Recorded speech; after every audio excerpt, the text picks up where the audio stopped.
Apa nama warung nasi sini, guys? Mbak Mol. Mbak Mol nih, guys. Gila, ni parah nih, guys. Penuh. Gila, guys. Parah nih ya.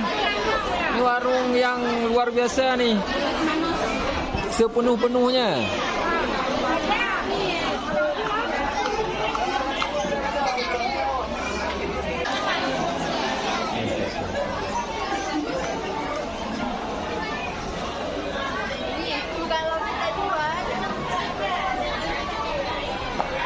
Halo guys, ini warung nasinya dipenuh nih guys.